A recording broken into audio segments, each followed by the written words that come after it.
사도행전 10장.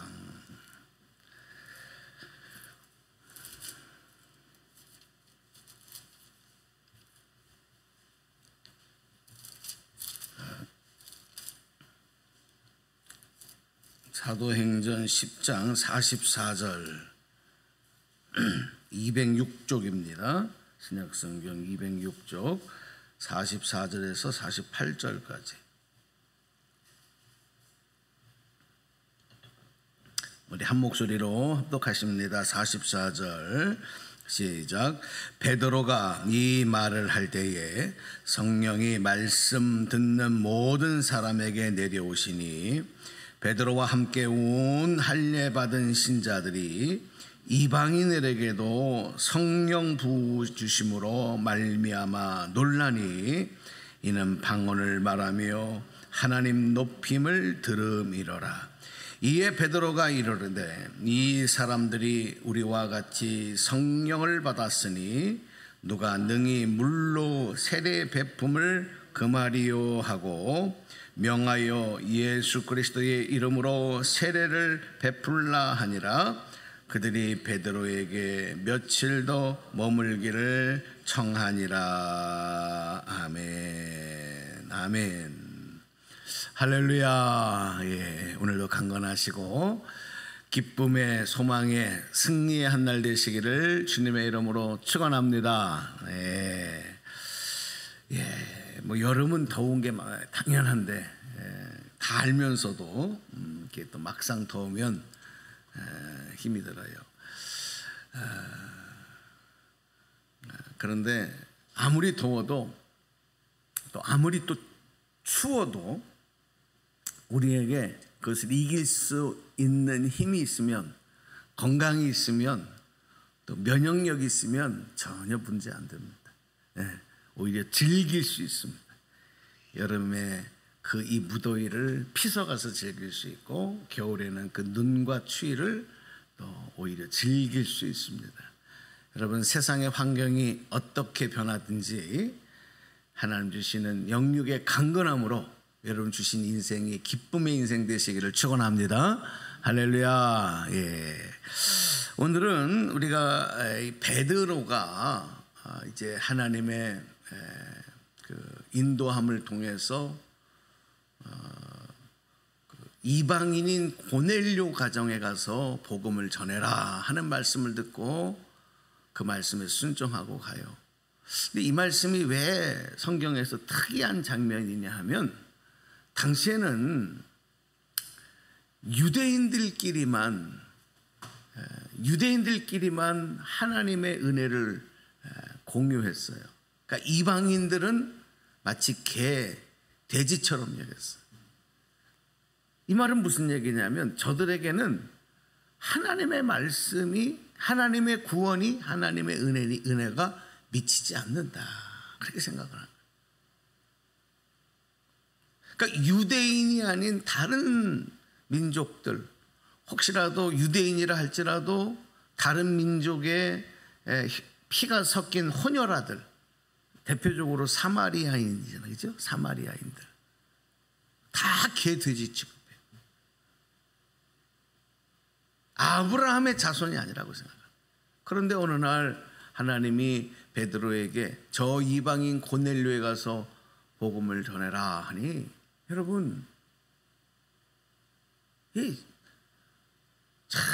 이거 순종하기가 어려운 거예요. 마치 요나가 하나님 명령에 따라서 가서 회개하는 것을 회개하도록 전해라 할 때 그 말씀에 순종하지 못하고 고민하고, 그리고 하나님 명하신 곳으로 가지 못하고 딴 길로 가는 모습하고 같은 거예요. 그런데 베드로는 순종해서 이제 고넬료의 가정에 가서 복음을 전합니다. 그런데 놀라운 사실은 이 고넬료 가정이 준비하고 있는 거예요. 하나님께서 베드로에게 말씀한 것이 아니라 고넬료 가정에도 임하셔서 이제 사도 베드로가 올 테니 준비하고 있어라, 기도로 준비하고 있어라. 그래서 베드로가 가보니까 이미 기도로 충분히 준비되어 있어요. 여러분 보세요. 이렇게 목회를 하다 보면 또 혹시 다른 교회에서 설교를 하거나 또 부흥회를 인도하거나 할 때가 있어요. 그러면은 어느 교회는 정말 그 군대 가면 훈련소에서 그 아주 큰 기초부터 차렷, 열중석, 차렷, 우양우, 자양우, 자양좌 제식훈련이라고 하는데 가장 기초적인 것부터 다시 해야 되는 그런 성도들의 영적 상태가 있고 교회가 있는 것을 봐요. 전혀 무슨 얘기냐면 기도로 준비가 안 돼 있다. 근데 어느 교회 가보면 이미 기도가 꽉 차 있어요. 성도들이 기도로 다 준비되어 있어요. 그러니까 마치 풍선이 팡팡 해갖고 콕 찌르기만 해도 물이 펑 터질 것 같이 팡팡하게 준비되어 있는 그런 곳에서는 말씀을 증거할 때 놀라운 하나님의 폭발적인 역사와 성령의 인도하심이 있는 걸 봐요. 그러니까 우리가 예수님 앞에 나올 때, 하나님 앞에 나올 때는 늘 준비함이 있어야 돼요. 네, 준비함이 있어요. 참 중요한 겁니다. 이 고넬료 가정이 준비됨이 있었어요. 그래서 베드로는 하나님의 말씀을 그 가정에서 전할 때 말씀드린 대로 성령이 고넬료의 가정에 임하는 거예요. 성령이. 그런데 그 전까지는 어땠다고요? 성령이 누구에게만 임한다고? 유대인들에게만. 하나님의 말씀이 누구에게만 임한다고요? 유대인들에게만. 하나님의 은혜와 하나님의 축복과 사랑이 보호하심이 누구에게만 임하느냐? 아브라함 자손인 유대인에게만 임하는 줄 알았는데 이게 웬일이에요? 고넬료 가정, 이방인의 가정에 성령이 임하시며 놀라운 하나님의 말씀이 내리기 시작하는 걸 보고 그곳에 있는 사람들이 고넬료도 이방인들도 유대인들도 다 놀라는 거예요. 어쩌면 이럴 수가 있지? 어쩌면 이럴 수가 있지? 하나님의 말씀이 성령이 임하는 것이 놀라는 것이 아니라 그 대상이 이방인들이 그 장소가 이방인의 가정인데 거기에도 임하는 걸 보고 놀라는 거예요.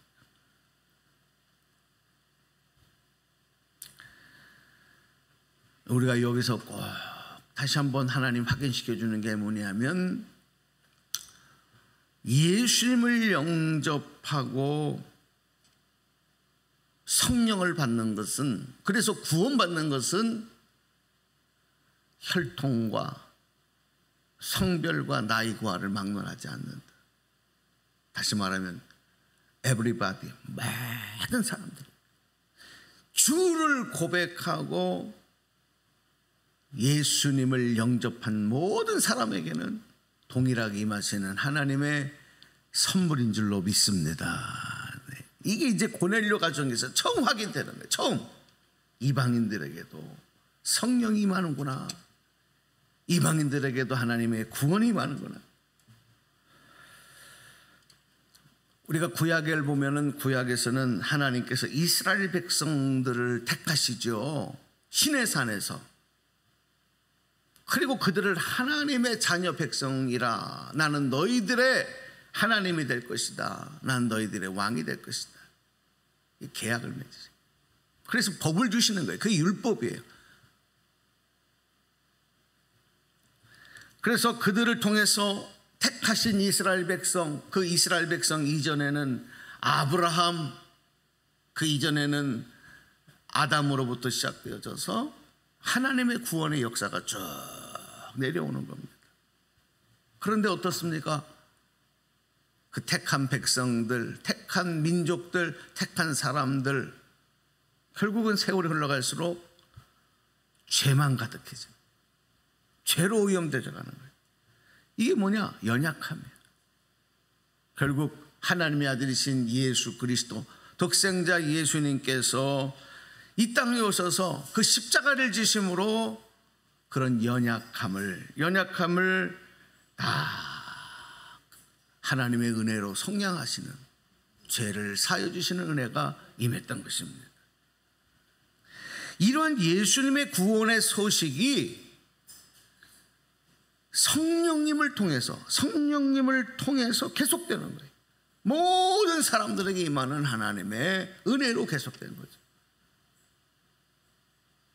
이제는 그 대상을 가리지 않는, 예수님을 영접하는 자는 누구든지 하나님께서 그 말씀으로, 은혜로, 진리 가운데로 인다. 오늘 그 중에 저와 여러분들도 선택되었는 줄로 믿습니다. 그래서 우리 안에 성령이 임하셔서 성령께서 강권하시고 우리를 인도하시는 은혜가 있어야 돼요. 우리가 말씀 들을 때 성령 충만 받아야 된다. 성령 충만 받아야 된다. 이 성령 충만 받는 거는 막 진동을 하고 막 방언을 하고 막 입신에 들어가고, 여러분 그것만 성령 받는 것이 아니라 하나님의 말씀이, 하나님의 영이 나에게 강하게 임하셔서 나를 말씀으로, 진리로, 구원으로 인도해 가신 하나님의 인도하심이, 이 성령께서 하시는 가장 놀라운 일인 줄로 믿습니다. 오늘 우리가 그 은혜를 받은 거예요. 성령의 은혜. 그래서 오늘도 우리가 기도할 때 여기서 기도 제목을, 하나님 내가 잘해서가 아니고 내가 옳아서가 아니고 하나님께서 나를 택하셔서 성령님을 나에게 허락하여 주시고 그 성령의 인도함으로 구원받은 백성 되게 하셨으니 감사하며, 내 삶에, 내 영에, 내 심령에 하나님의 말씀이, 진리의 영이 가득 넘치게 하셔서 고넬료와 고넬료의 가정에 임했던 것처럼 나에게도, 우리 가정에게도, 또 우리 이 사회, 이 나라에게도 하나님 함께 하셔서 오늘도 인도하여 주옵소서. 즉 주님의 뜻을 따라 주의 은혜를 누리는 삶이 되게 하여 주옵소서. 우리가 기도해야 되는 겁니다. 오늘도 여러분 그 은혜가, 또 이 무더운 아침, 어저께 밤새도록 후텁지근한 날씨, 그런 날씨인데도 여러분 이렇게 잘 또 건강한 모습으로 아침에 다시 나오셨는데, 또 오늘도 강건함으로 이 무더위에 와도 이기시고 또 성령의 능력으로 충만하여 승리하는 그런 하루 되시기를 주님의 이름으로 간절히 축원합니다.